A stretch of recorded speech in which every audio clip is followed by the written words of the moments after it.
નમસ્કાર મિત્રો, આજે તારીખ 1 જુલાઈ છે ત્યારે આજે રાત સુધીમાં તેમજ આવતીકાલે તારીખ 2 જુલાઈના રોજ ગુજરાતના કયા જિલ્લા કયા વિસ્તારની અંદર વરસાદ પડશે તેની માહિતી અત્યારના વિડીયોની અંદર મેળવીએ તે પહેલાં વિડીયો લાઇક કરી તમામ મિત્રો સાથે આ વિડીયો શેર કરી દેજો અને ચેનલ ઉપર નવા હોય તો ચેનલને સબસ્ક્રાઈબ કરી લેજો જેથી દરેક સચોટ અપડેટ તમને મળતી રહે।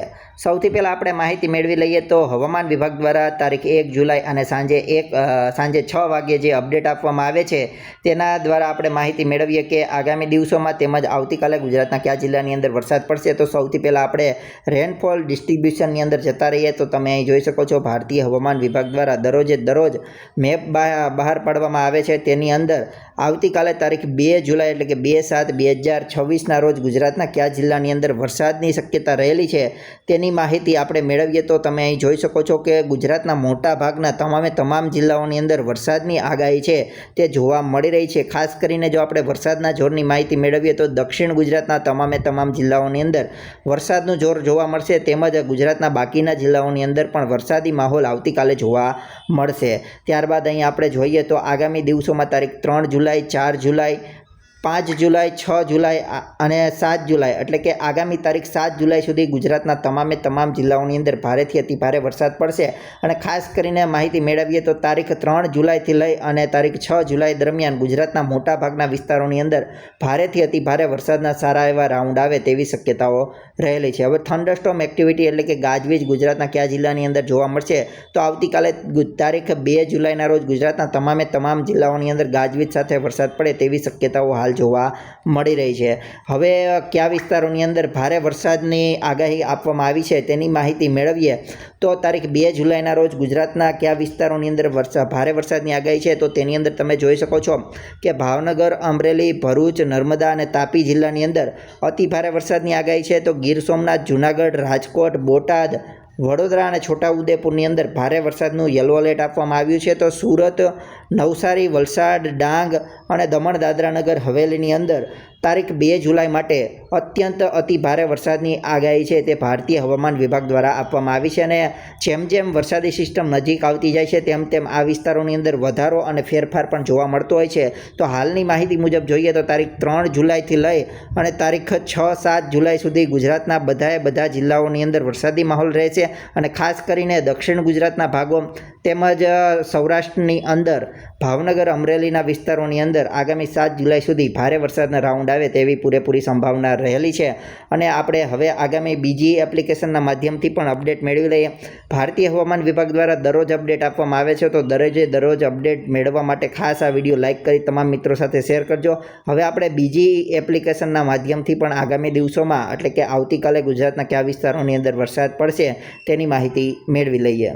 આજે રાત સુધીમાં ગુજરાતના કયા જિલ્લાઓની અંદર વરસાદની શક્યતા રહેલી છે તો તેની અંદર તમે જોઈ શકો છો દક્ષિણ ગુજરાતની અંદર ભરૂચ, નર્મદા, ત્યારબાદ વડોદરા, છોટાઉદેપુર, તાપી અને ડાંગના વિસ્તારો, સૌરાષ્ટ્રની અંદર દીવ, ગીર સોમનાથ તેમજ જૂનાગઢ આજુબાજુના વિસ્તારો અને ભાવનગરના કોઈ વિસ્તારો, મહુવા લાગુ વિસ્તારોની અંદર આજ રાત સુધીમાં હજુ પણ વરસાદનો એક રાઉન્ડ આવે તેવી શક્યતા રહેલી છે।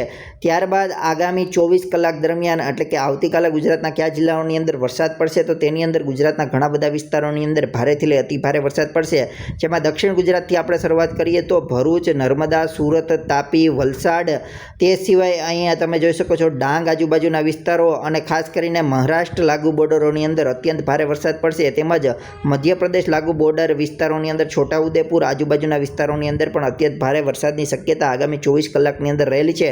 સૌરાષ્ટ્રની અંદર માહિતી મેળવીએ તો મધ્યમથી ભારે વરસાદની શક્યતા છે જેની અંદર જૂનાગઢ, અમરેલી, બોટાદ, ભાવનગર, મહુવા, તે સિવાય ગીર સોમનાથ, દીવ, ઉના, રાજુલા, જાફરાબાદના વિસ્તારો, તે સિવાય પોરબંદર આજુબાજુના વિસ્તારોની અંદર પણ આગામી 24 કલાક દરમિયાન વરસાદની એક્ટિવિટી અને વરસાદી માહોલ જોવા મળી શકે છે। અને ખાસ કરીને ઘણી બધી જગ્યાએ ભારે વરસાદ પણ જોવા મળી શકે છે। ત્યારબાદ આગામી 72 કલાક એટલે કે આગામી 3 દિવસ ગુજરાતના કયા વિસ્તારોની અંદર વરસાદી માહોલ રહેશે તો ખાસ કરીને તમે જોઈ શકો છો દક્ષિણ ગુજરાતની અંદર ભરૂચથી લઈ વલસાડ, નવસારી, સુરત, ડાંગ, તાપી, નર્મદા તેમજ છોટાઉદેપુર, દાહોદના વિસ્તારો વિસ્તારોની અંદર અત્યંત ભારે વરસાદની શક્યતા આગામી 7 દિવસ દરમિયાન રહેલી છે અને ખાસ કરીને આગામી 3 દિવસ દરમિયાન આ વિસ્તારોની અંદર વરસાદનું અત્યંત જોર જોવા મળશે, જેમાં 8 થી 10 ઇંચ જેવા વરસાદ પણ પડી શકે છે.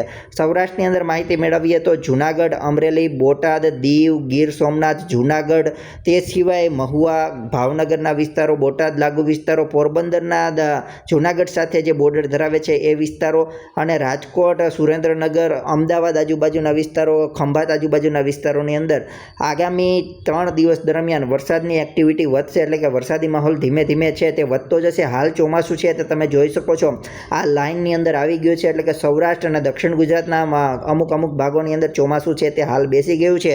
ભારતીય હવામાન વિભાગ દ્વારા હાલ ચોમાસું ક્યાં પહોંચ્યું છે તેની માહિતી પણ મેળવી લઈએ, જેથી કરીને દરરોજે અપડેટ તમને મળતી રહે. તો તમે જોઈ શકો છો હાલ નૈઋત્યનું ચોમાસું આજે તારીખ 1 જુલાઈના રોજ સૌરાષ્ટ્રના દરિયાઈ પટ્ટીના વિસ્તારો તેમજ મોટાભાગના સૌરાષ્ટ્રના વિસ્તારો અને સંપૂર્ણ દક્ષિણ ગુજરાતના ભાગો સુધી પહોંચી ગયું છે.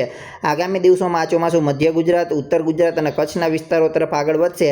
હાલ આગામી 2 થી 3 દિવસ દરમિયાન સૌરાષ્ટ્રના મોટાભાગના વિસ્તારો અને દક્ષિણ ગુજરાતના મોટાભાગના વિસ્તારોની અંદર ચોમાસું છે તે ધડબડાટી બોલાવશે અને આ વિસ્તારોની અંદર ભારેથી અતિભારે વરસાદના રાઉન્ડ આગામી 3 દિવસ દરમિયાન જોવા મળશે અને આગામી 7 જુલાઈ સુધી આ વિસ્તારોની અંદર ભારેથી અતિભારે વરસાદની શક્યતા પણ રહેલી છે. હાલ ગુજરાત તરફ ચોમાસું આગળ વધી રહ્યું છે અને સિસ્ટમ એટલે કે લો પ્રેશર સિસ્ટમ પણ આગળ વધી રહી છે, જેને કારણે આગામી દિવસોમાં 8 થી 10 ઇંચ જેવા વરસાદ છે તે ગુજરાતની અંદર જોવા મળશે. તો આ સિસ્ટમ દરરોજ પોતાની દિશા અને ગતિ બદલતી હોય છે, તો દરરોજ અપડેટ મેળવવા અમારી યુટ્યુબ ચેનલને સબસ્ક્રાઇબ કરી આ વિડીયો લાઇક કરી તમામ મિત્રો સાથે શેર કરજો અને ફેસબુક ઉપર જો આ વિડીયો જોઈ રહ્યા હોય તો ફેસબુક ગ્રુપને જોઈન કરવાનું ભૂલતા નહીં. હાલ આ વિડીયોની અંદર આટલું જ. વધુ અપડેટ તમને આવતીકાલના વિડીયોની અંદર આપી દેવામાં આવશે.